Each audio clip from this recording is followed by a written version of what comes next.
Antaño fue símbolo de riqueza, orgullo nacional y poder industrial. Hoy soporta el peso de ser calificada de ciudad fantasma, capital del crimen y laboratorio del fracaso urbano en Estados Unidos. Detroit ha quebrado, literalmente. Barrios enteros han sido engullidos por el abandono, calles vacías, fábricas en ruinas, casas engullidas por la maleza y una población sumida en el abandono, la violencia y el silencio. Detrás de los nuevos estadios y los coloridos murales que intentan maquillar el centro de la ciudad, hay otra realidad. Gente desahuciada, escuelas cerradas, sobredosis en cada esquina y una desigualdad que grita. En el bello mundo de hoy, descubrirás qué le ha pasado realmente a Detroit y por qué la ciudad que un día fue el corazón de Estados Unidos se ha convertido en una llamada de atención para el mundo entero. Número 1. La Edad de Oro. A principios del siglo XX, Detroit se convirtió en sinónimo de progreso. La ciudad se convirtió en el corazón de la industria automovilística estadounidense. Ford, General Motors, Chrysler, los gigantes del sector nacieron allí, y juntos convirtieron Detroit en una auténtica potencia económica.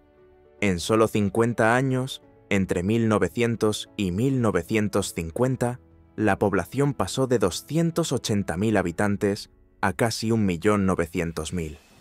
Gente de todo el mundo, tanto de dentro como de fuera de Estados Unidos, llegaba en busca de trabajo en las fábricas, y los que lo conseguían vivían bien.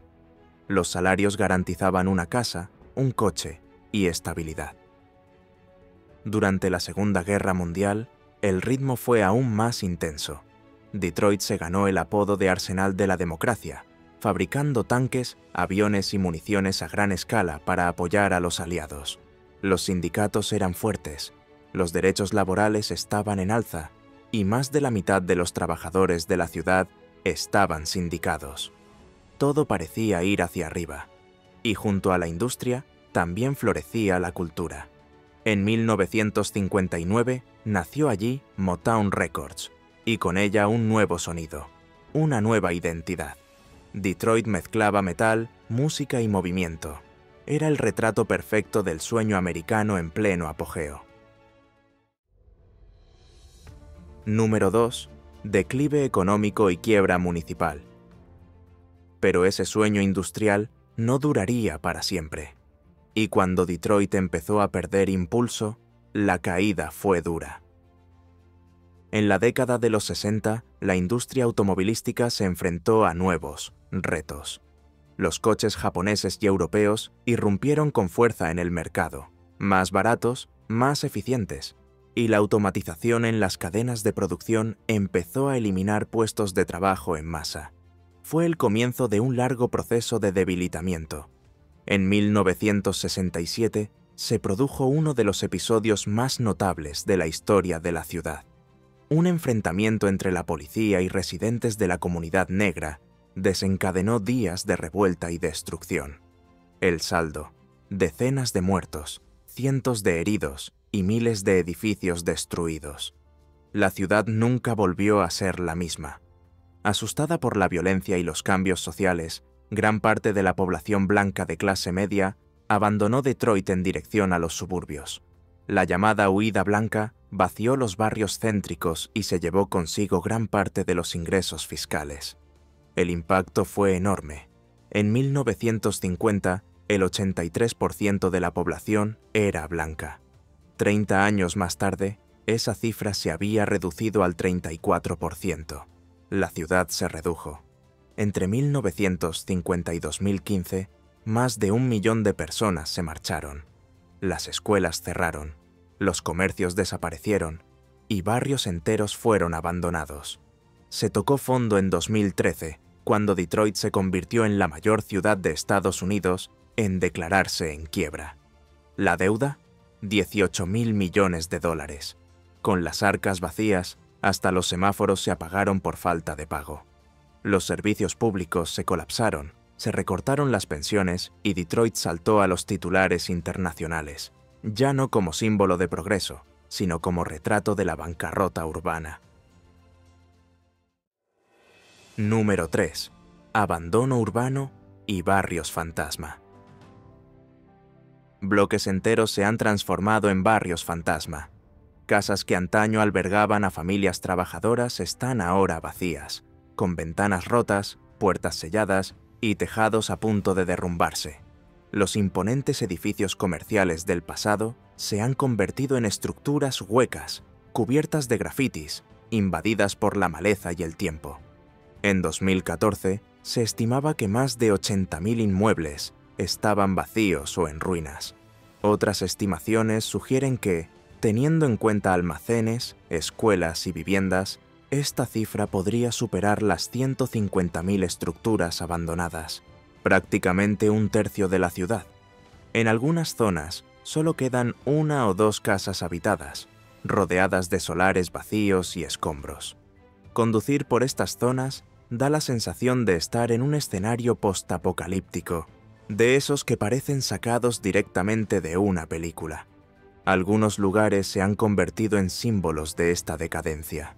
La estación Michigan Central, antaño un hito de la ciudad, lleva décadas abandonada, con las ventanas abiertas como ojos vacíos que miran a la nada. La antigua fábrica Packard, una de las mayores del mundo, se ha convertido en un laberinto de hormigón desmoronado, lugar de encuentro de exploradores urbanos y fotógrafos. Esta fascinación por las ruinas ha recibido incluso un nombre: ruin porn, una obsesión estética por retratar la melancólica belleza de la decadencia. Pero para quienes viven allí, no tiene nada de poético. El abandono infunde miedo, hunde el valor de las propiedades y destruye el sentido de comunidad. Las casas desocupadas se convierten en escondites para la delincuencia, y lo que antes era un barrio lleno de vida, ahora es solo el sonido del viento. Número 4. Los sin techo y la crisis de la vivienda. Parece contradictorio, pero en una ciudad con miles de edificios abandonados, sigue sin haber un lugar donde vivir. Y eso es exactamente lo que ocurre en Detroit. En medio de las ruinas, la crisis de la vivienda no ha hecho más que agravarse. Por un lado, inmuebles vacíos y deteriorados. Por otro, familias enteras sin ningún lugar donde vivir. Tras la crisis inmobiliaria de 2008, miles de personas perdieron sus casas. Muchos no pudieron pagar sus hipotecas, ni siquiera sus impuestos, y fueron desahuciados. En 2015, más de 6.400 viviendas ocupadas fueron embargadas por impago. Personas que habían vivido en la misma casa durante años se vieron de repente en la calle. Detroit se convirtió en el retrato de los desahucios masivos en Estados Unidos. Muebles tirados en las aceras, carteles de subastas en las puertas y familias que intentaban encontrar refugio donde fuera posible. Algunos recurrieron a la ocupación, cuando personas en situación vulnerable ocupan casas vacías o abandonadas sin autorización, solo para evitar dormir en la calle. Aunque el número de personas sin hogar no es tan visible como en ciudades como Nueva York o Los Ángeles, los datos son llamativos. En enero de 2023, más de 1.600 personas vivían en la calle en Detroit, muchas de ellas familias con niños pequeños, una cifra que ha crecido especialmente durante la pandemia. En la actualidad, alrededor del 60% de los inquilinos gastan más del 30% de sus ingresos en el alquiler.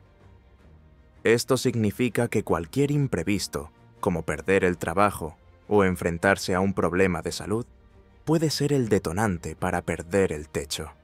Y esta crisis no está solo en las calles.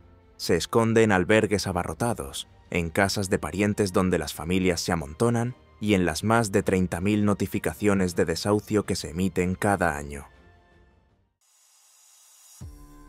Número 5.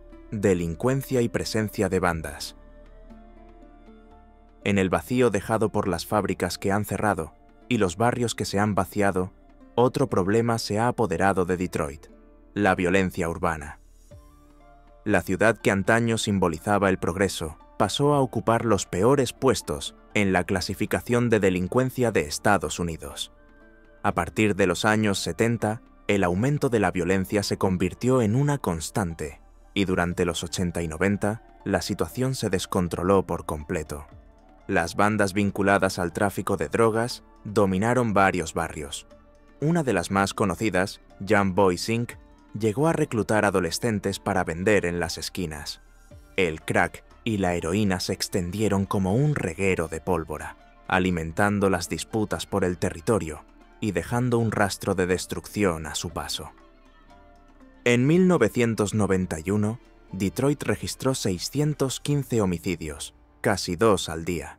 En ocasiones, esta cifra superaba incluso a la de Nueva York, que tiene una población mucho mayor. La tasa de delitos violentos en la ciudad era casi 10 veces superior a la de los suburbios vecinos. Los tiroteos nocturnos se convirtieron en parte de la rutina. Los niños aprendieron a tirarse al suelo antes incluso de aprender a leer. Las rejas de las ventanas se convirtieron en un elemento básico de supervivencia. Y detrás de estas cifras aterradoras, había causas aún más profundas: el desempleo, el colapso de los servicios públicos e incluso la corrupción dentro del propio cuerpo de policía. Detroit ha llegado a ser retratada como una ciudad al borde del caos en películas como Robocop, y aunque los índices de violencia han descendido en las últimas décadas, el estigma permanece. Para mucha gente, el mero nombre de Detroit hace saltar las alarmas. Es el peso de una reputación construida sobre años de abandono y miedo. Número 6. Crisis de las drogas. La epidemia del fentanilo. Detroit ya experimentó el devastador impacto de las drogas en la década de los 80, con el auge del crack y la violencia que conlleva. Pero en los últimos años ha surgido un nuevo enemigo, más letal, más silencioso y más difícil de contener. Se trata del fentanilo. Este opioide sintético, unas 50 veces más potente que la heroína, se ha convertido en una auténtica bomba de relojería en Estados Unidos. Y en Detroit ha encontrado un terreno fértil: pobreza, abandono, desesperación y pocas estructuras para contener la oleada. El problema es que el fentanilo suele mezclarse con otras drogas sin que los consumidores lo sepan. Está en la heroína, la cocaína e incluso en pastillas falsificadas. ¿Cuál es el resultado? Una avalancha de sobredosis. En 2019, la ciudad registró 364 muertes por sobredosis, y más de 3/4 partes de ellas estaban relacionadas con el fentanilo. Durante la pandemia, la situación empeoró. Aislamiento, ansiedad, inseguridad, todo ello aumentó el consumo. La droga se ganó apodos en las calles y se extendió con una rapidez aterradora. Personas encontradas inconscientes en casas abandonadas, en aseos públicos, en plazas. Familias destruidas de la noche a la mañana. Y la comunidad negra, que en el pasado no se vio tan afectada por la crisis de los opiáceos con receta, sufre ahora de forma desproporcionada la mezcla letal de drogas ilícitas. Han surgido iniciativas de reducción de daños, distribución de naloxona, centros de tratamiento y campañas de advertencia. Pero en una ciudad donde el abandono viene de lejos, estas medidas siguen siendo insuficientes para contener el dolor que se acumula en unos barrios ya marcados por tantas pérdidas. Número 7. Desigualdad racial y social histórica. Ya que hablamos de la comunidad negra, es imposible entender los retos de Detroit sin enfrentarse a una profunda verdad. Casi todos los problemas que han marcado la trayectoria de la ciudad tienen su origen en la desigualdad racial, una antigua herida que ha moldeado el presente y sigue dejando marcas visibles por doquier. Durante la época dorada de la industria, cuando Detroit crecía y se convertía en símbolo del sueño americano, no todos cosechaban las mismas recompensas. La población negra, que emigró en masa desde el sur de Estados Unidos durante la Gran Migración, encontró oportunidades en las fábricas, pero también un muro de segregación. Prácticas como el redlining, impedían a los negros obtener préstamos para comprar casas en determinados barrios. El resultado, familias enteras se vieron obligadas a vivir hacinadas en zonas con escasas infraestructuras y casi ninguna inversión. Mientras tanto, las familias blancas se trasladaban a suburbios con mejores escuelas, seguridad y calidad de vida. Era como vivir en dos ciudades, dentro de la misma ciudad. Y esta separación no era solo geográfica, se reflejaba en todo: acceso a la sanidad, la educación, el empleo y el transporte. En los años 80, Detroit encabezaba la clasificación nacional de pobreza, desempleo y mortalidad infantil. La mayoría de la población era negra y se enfrentaba al colapso de un sistema que nunca la trató como una prioridad. A día de hoy, los barrios mayoritariamente negros al sur de 8 Mile Road contrastan con los suburbios blancos y acomodados, situados justo al lado. Las zonas que sufrieron el redlining siguen teniendo unos ingresos medios mucho más bajos, hasta $60,000 de diferencia, y alrededor de un 30% menos de propietarios negros que los barrios que nunca fueron discriminados. Casi un tercio de la población de Detroit vive por debajo del umbral de la pobreza, y la mayoría son negros. La desigualdad racial afecta a todo, desde la calidad de la escuela del barrio hasta la forma de actuar de la policía en las distintas zonas de la ciudad. Pero incluso ante tantas barreras, la comunidad negra de Detroit nunca ha dejado de luchar. Allí nació Motown, uno de los mayores movimientos musicales del siglo. Allí surgieron poderosos movimientos sociales, campañas por la justicia, por la vivienda, por el acceso al agua. La resistencia se convirtió en parte de la identidad de la ciudad. Detroit no cayó solo por la economía. Se debilitó por décadas de exclusión, discriminación y abandono. Y cualquier intento de contar esa historia, o de reconstruirla, debe empezar por aquí. Número 8. Gentrificación y expulsión de la población más pobre. En la actualidad, Detroit vive un contraste difícil de ignorar. Dos mundos comparten el mismo espacio. Por un lado, el centro y algunas zonas cercanas están experimentando un proceso de revitalización, con nuevas urbanizaciones, comercios modernos y un público más acomodado. Por otro, la mayor parte de la ciudad sigue enfrentándose a la pobreza, el abandono y la precariedad de los servicios básicos. Mientras el downtown y el midtown reciben edificios renovados, modernos teleféricos e incluso supermercados de gama alta como Whole Foods, los barrios periféricos siguen viviendo con casas ruinosas y calles oscuras por falta de alumbrado público. Gran parte de este renacimiento comenzó con las inversiones de empresarios como Dan Gilbert, propietario de Quicken Loans, que compró docenas de edificios en el centro de la ciudad y atrajo a startups, cafeterías, microcervecerías y artistas. El aspecto de la ciudad ha cambiado, y eso, a primera vista, parece una gran noticia. Pero esta transformación también ha tenido un coste.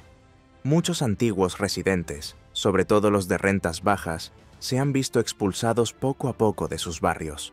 El coste de la vida ha subido, los alquileres se han disparado y los impuestos han hecho lo propio. Los que siempre habían vivido allí ya no podían permitirse el nuevo precio de quedarse. Barrios como Corktown y Midtown sintieron directamente este impacto. Se remodelaron inmuebles para alquileres de corta duración, cambió el perfil de los inquilinos y los residentes históricos empezaron a competir por el espacio con recién llegados de otras ciudades. Mientras una parte de la ciudad brilla con modernos estadios, coloridos murales y empresas tecnológicas, la otra permanece sin mantenimiento, sin escuelas de calidad y con familias que ganan menos de una cuarta parte de lo que ganan sus nuevos vecinos. Es una división simbólica y real, edificios de lujo junto a construcciones abandonadas. El gobierno intenta equilibrarla, exigiendo cuotas de vivienda asequible en los nuevos proyectos, pero está en la cuerda floja.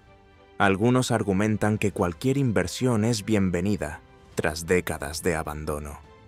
Otros ven un claro riesgo: embellecer el centro borrando la historia y expulsando a quienes mantuvieron unida la ciudad durante los años más difíciles. Hoy, Detroit vive entre la reconstrucción y el miedo. Una ciudad que intenta volver a ponerse en pie, pero que aún arrastra heridas abiertas. La revitalización avanza, pero la pregunta es, ¿quién tendrá cabida en este nuevo paisaje y quién se quedará fuera? Número 9. Corrupción y mala gestión pública. Ahora viene un tema muy importante que ayudó a hundir Detroit: la corrupción y la mala gestión pública. Ante tanto abandono, lo menos que se esperaba era que los dirigentes de la ciudad pusieran de su parte. Pero lo que vimos durante décadas fue lo contrario: nepotismo, contratos dudosos, despilfarro de fondos y decisiones desastrosas se repitieron en los distintos gobiernos. El caso más emblemático fue el del exalcalde Kwame Kilpatrick. Joven, carismático, con una visión renovadora, asumió el cargo en 2002 prometiendo una nueva era, pero protagonizó uno de los mayores escándalos políticos de la historia de la ciudad. Kilpatrick convirtió su oficina en un centro de negocios ilegal.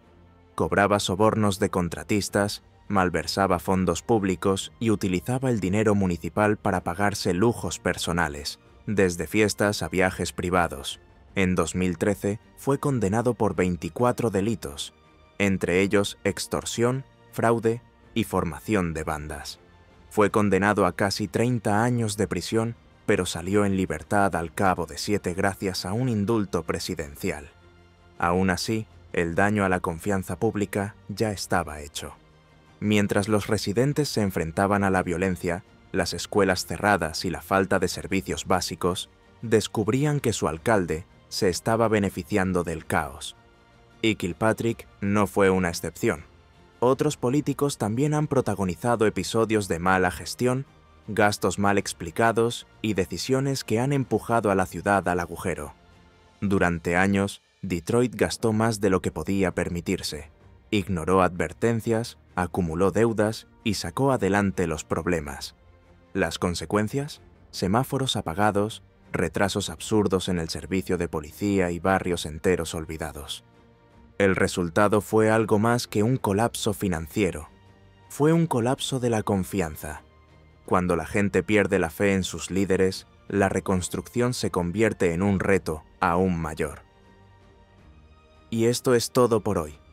¿Conocías ya esta faceta menos conocida de la ciudad? Cuéntanos en los comentarios qué te ha llamado la atención. Quiero saber qué opinas. Si te gusta explorar el mundo desde ángulos que casi nadie te enseña, ya sabes, sigue con Bello Mundo. Porque aún nos queda mucho por recorrer y mucha verdad que no aparece en las guías turísticas. Muchas gracias por tu compañía y hasta la próxima.